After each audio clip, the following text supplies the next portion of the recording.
el del proceso de hominización. Que bueno, aquí tenéis la definición. Ya sabéis que es un proceso largo en el cual evoluciona las especies en las que están los primeros homínidos.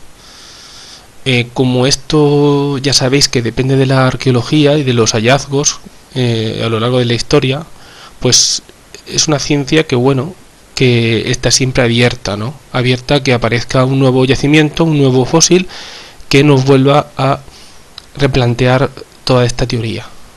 Pero bueno, hasta el momento os voy a explicar la teoría más aceptada por la comunidad científica y sobre todo, bueno, la teoría que está en este libro y por tanto es la que seguimos, ¿vale? Bueno, todas estas especies que aparecen aquí, desde el procónsul hasta el Homo sapiens, son desde el primer primate, que sería en este caso el procónsul, hasta el primer ser humano. Bueno, el primer primate dio lugar tanto a los simios, a los monos, como a nosotros, ¿vale? Sería un poco nuestro tatarabuelo, nuestro y de los monos, ¿vale? El proceso de hominización comenzó hace unos 7 millones de años. Recordad las fechas, recordad que no son fechas exactas, siempre hay una cierta variación, siempre es aproximativa, ¿vale?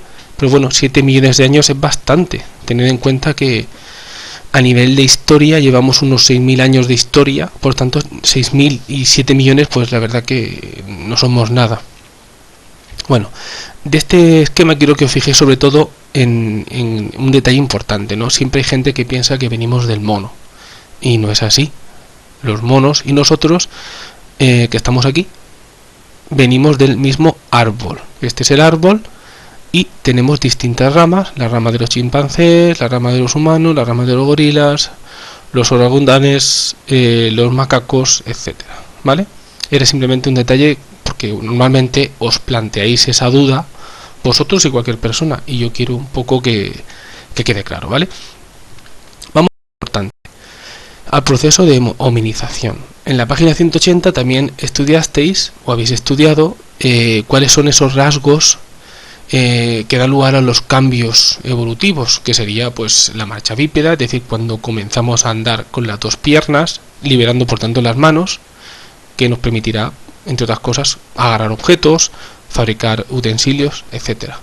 El que tengamos el dedo pulgar oponible para poder coger las cosas con más fuerza o elaborar herramientas. El que nuestro cerebro va haciéndose más grande, lo cual eso va a dotarnos de una capacidad comunicativa, podemos hablar. Nos da también una capacidad de pensar e idear estrategias a la hora de cazar, a la hora de conseguir la comida. La estructura de la cara, ya no tenemos esa mandíbula prominente, saliente, como podéis ver aquí, ¿no? Esto sería una mandíbula prominente, ¿no? Nosotros todos tenemos el mentón hacia adentro. Y, bueno, el hecho de que comamos de todo. Es decir, comemos tanto verduras como carne, como lo que encontramos. Cuando nuestros antepasados, al principio comían solo verdura, ¿vale? A ver, esto sería lo que llaman filogénesis. La filogénesis sería el árbol genealógico de los primeros homínidos hasta nosotros. Y esta sería la filogénesis más aceptada, ¿vale? En primer lugar, el que os suena sería el Ardipithecus ramidus, que mirad la mano, lo tenéis ahí, que lo tenéis también en la página 181. En segundo lugar, tenemos al Australopithecus. Lo que pasa es que el Australopithecus tiene distintos géneros. Es decir, está el Anamensis, que fue el primero que surgió, el Afarensis, esta sería la famosa Lucy, ¿vale? Porque sonó la canción de Lucy in the Sky de los Beatles cuando estaban encontrándola en el yacimiento, y el Australopithecus africanus. Este sí que nos interesa porque de este van a surgir distintas ramas. La que más nos interesa sería la del Homo habilis o Homo rudolfensis, ¿vale? Que sería el primer Homo, porque se parecía ya mucho más a nosotros y porque también podía fabricar elementos con las manos. Bueno, del Homo habilis pasamos al Homo ergaster, ya comenzaba a andar erguido, y del Homo ergaster surgen dos ramas. La rama del Homo erectus, os recuerdo que aquí es cuando se comienza a descubrir el fuego, que evolucionó en Asia y bueno, y ahí se pierde la pista. Y bueno, la otra rama sería la del Homo antecesor, que es una especie que se encontró, de hecho el único fósil lo tenemos en España, en Burgos. Y del Homo antecesor van a surgir dos líneas. El Homo rhodesiensis, que se encontró en África, y del Homo rhodesiensis se evolucionará al Homo sapiens. Y del Homo heidelbergensis se evolucionará al Homo neanderthalis, ¿vale? Que sería la otra especie que convivió con el Homo sapiens, pero que ya sabéis que se extinguió, ¿vale? Esto sería nuestra filogénesis o nuestro árbol genealógico, y esto sería un poco la novedad que os quiero poner en este vídeo. Así que atentos a cómo se van sucediendo unos a otros, porque seguramente varias de las preguntas del cuestionario surgirán en torno a esto, ¿vale? Y ahora vamos a recordar las especies que habéis visto en la página 181, ¿vale? Y le ponemos también cara. Este sería el Ardipithecus, ¿vale? Que bueno, era bípedo, a ratos andaba erguido, era pequeñito, su cerebro tenía unos 350 centímetros cúbicos de capacidad, la verdad que bastante poco, y de lo poco que hemos encontrado de él, sobre todo su cráneo, ¿vale? Pero bueno, la verdad que dista mucho de lo que somos, ¿vale? Hace unos 5 millones y medio de años. Seguidamente tenemos al Australopithecus. Lo que pasa es que el Australopithecus pues tiene 9 especies. Creo que antes os he comentado la especie del Australopithecus anamensis, sería el más antiguo, el Afarensis, Lucy, y el Africanus, que el Africanus sería el del cual procede el Homo habilis, ¿vale? Aquí estamos hablando ya de unos 500 centímetros cúbicos de capacidad craneal, por tanto el cerebro crece, aunque todavía es pequeñito. Camina erguido, tiene una gran mandíbula, fijaos la mandíbula que tiene, bastante grande, aquí se ve mucho mejor, y se alimentaba sobre todo de vegetales, de raíces, ¿vale? Y a veces en alguna forma ocasional de carroña, ¿vale? Y era bastante bajito, un macho mediría un 1,40, como mucho 1,50, o sea que muy bajito, mucho más bajito que alguno de vosotros. Pasamos al Homo habilis o rudolfensis, son las dos formas que tenemos de llamarlo. A mí me gusta más habilis porque bueno, el hecho de fabricar cosas con las manos nos avisa de que bueno, era bastante habilidoso, ¿vale? Así que este va a destacar tanto porque ya aumenta su capacidad craneal, estamos hablando de como máximo 800 centímetros cúbicos, el peso aumenta a 50 kilos, 1,5 metros de media, la mandíbula comienza a ser más pequeñita, fijaos, si lo comparamos con el anterior ya no tiene esa mandíbula tan saliente y comienza, como ya os he dicho antes, a fabricar utensilios de piedra, y en algunos casos se han encontrado cerca del yacimiento restos de chozas, ¿vale? Evidentemente hasta ahora todos se localizan en África. Aquí viene una de las especies más llamativas, que es el Homo erectus. ¿Por qué es llamativa?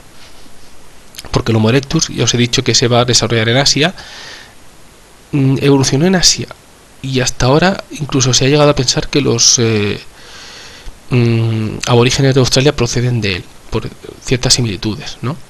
Bueno, el Homo erectus va a destacar sobre todo porque se descubre el fuego, fue un bípedo de forma ya total, ahora ya no se apoya con las manos ni con los brazos, fabrica ya utensilios mucho más elaborados que el chopping tool, que sería el que fabrica el Homo habilis, ahora se llama el bifaz, aquí lo tenéis, una imagen del bifaz.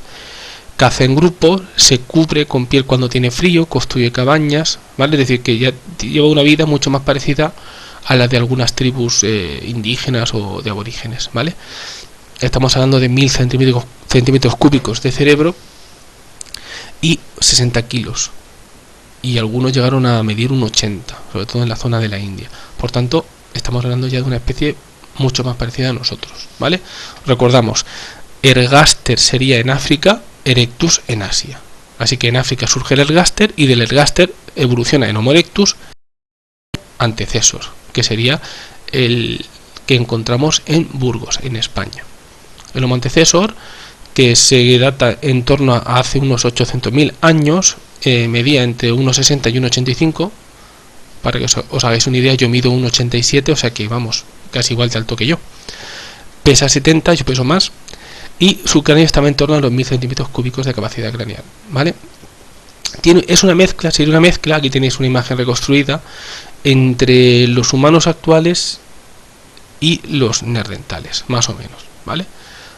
fabrica muchísimos más utensilios, incluso en los yacimientos se ha llegado a pensar que practicaron el canibalismo, ¿vale? En alguna época de escasez de alimentos o en alguna circunstancia extraordinaria, pero se han encontrado huesos humanos que están raídos, y eso pues, da mucho que pensar. Se localizan evidentemente en la península ibérica. El siguiente, que también lo tenéis en el libro, sería el Homo de Neandertal, ¿vale? Es una especie que estamos hablando entre 230.000 y 30.000 años. No era tan alto como el Homo antecesor, pero era mucho más robusto. Tened en cuenta que el Homo antecesor llegó a medir 1,65, pero nunca pasó de 70 kilos, y este llegó a pesar 80 kilos. Como veis aquí, estaba cuadrado, el tío estaba cuadrado. Tiene bastante fuerza, tiene un rostro bastante ancho, unas cejas salientes, la frente hundida y una mandíbula más pequeña, pero si os fijáis sus fosas nasales son bastante anchas, y es porque vivió la época glaciar, la última época glaciar, y eso le permitía calentar el aire antes de respirar, porque el aire estaba bastante frío. Fabrica bastantes útiles muy concretos que fabricaba él, el llamado método Levallois, y bueno, aparte de dominar el fuego, ya encontramos los primeros enterramientos, lo cual nos está diciendo que si entierra a sus muertos es porque cree que hay algo más después de la muerte. Por tanto, piensa, tiene una espiritualidad, tiene una religiosidad, y eso pues lo hace bastante humano, ¿vale? Localización, pues encontramos en África, en Europa y en Asia, ¿vale? Pues aquí tenemos a nuestra especie, que antiguamente a vuestros padres seguramente les sonará que se estudiaba como Homo sapiens sapiens y el Homo de Neandertal Homo sapiens. Ahora este se llama Homo sapiens a secas. Y estamos hablando de hace unos 195.000 hasta 40.000 en Europa, donde llegaron los últimos, ¿vale? Es decir, 195.000 años en África y 40.000 años en Europa. De unos 70 a unos 80, 70 kilos, hablamos de los primeros, y en torno a 1.350 centímetros cúbicos de capacidad craneal. Bastante inteligente porque caza en grupo, practica la pintura rupestre, fabrica utensilios como las puntas de flecha, de lanza, azagallas, arpones, esculturas de piedra, es decir, tiene una religiosidad y tiene una simbología, y eso lo hace muy humano, ¿vale? Y bueno, hay restos de ellos en todo el mundo, de los primeros humanos. Y hasta aquí quería que vierais un poco de forma más desarrollada este proceso de hominización, ¿vale? Así que espero que os haya servido de mucho, que os haya resuelto alguna duda, y bueno, y espero que el cuestionario os salga bien, ¿vale? Así que muchas gracias por vuestra atención y seguiremos viendo vídeos, creo que mucho mejor elaborados, poco a poco, que tengo pocos medios. Un saludo.